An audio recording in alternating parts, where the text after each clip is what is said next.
Things look different on vacation when you're on a GLP-1. And what do I mean by that? I mean that for me, Hi there, I'm Sam, a registered dietitian and certified intuitive eating counselor, and I want to talk about this video because it really took me by surprise.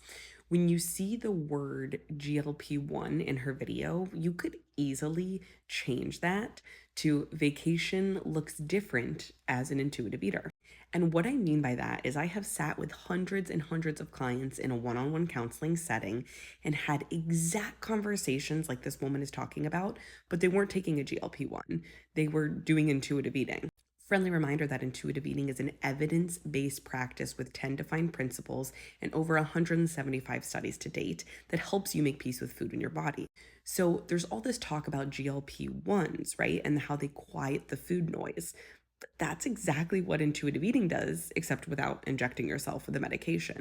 Think of it more like a talk therapy around food and body. So, this creator is talking about how she's used to, before being on the medication, her vacations being centered around bagels and food and just constant consumption of the mind of thinking about food and body image and all of these things. And it's so interesting because when we work with clients with intuitive eating, that's what we hear from them when they were dieting, right? Vacation is that time where you say, fuck it, I'm gonna eat everything and anything in front of me. And you're constantly worried about, ugh, okay, after vacation, I can't have this anymore, so I'm gonna eat everything in sight. I call this the bow and arrow method, where you pull that bow back, right? Because before the vacation, you're like, okay, no carbs, no carbs, no carbs. And then on the vacation, you let go of that bow and you say, fuck it, I'm gonna eat all the carbs. And so this creator talks about with her GLP-1 how now she's not thinking about food and her vacation isn't centered around food to bring her joy. So she's like, what do I do? How do I shift what brings me joy? How do I discover, now that I'm not obsessed with food, what brings me joy? And these are the exact conversations, I kid you not, that we have with clients who are going on an intuitive eating journey. That once they start to remove the guilt and shame with food, they start to recognize, oh, like now that I don't feel guilty or obsessed with food, what do I do? I have clients that when they would go on vacations in the past, they would binge. And now, as an intuitive eater, they're like, wait, I can have those foods whenever I want. Principle number three, right? Make peace with food.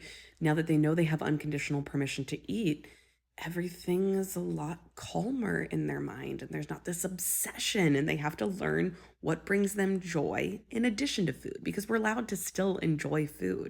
And this creator even talks about with the GLP-1 how her family members are like, oh, you don't eat food. I've had these exact conversations with intuitive eating clients where their family members are like, oh, are you on a diet? You're not allowed to eat that. And they're like, no, I'm allowed to eat it. I just simply don't want it. And it like blows the family members' minds, right? Because these people used to diet all the time and would have all these strict rules around food. So the family members assume that they're dieting, but our clients are like, no, I can have it whenever I want. And if I want it, I'll eat it, but I just don't want it right now. So I have no idea why this creator is taking a GLP-1. This is no hate or shade to her. I don't know her medical conditions and anything about her. But I think it's fascinating to see that what this person is experiencing with the GLP-1 can also be experienced as you walk an intuitive eating journey. Comment your thoughts below.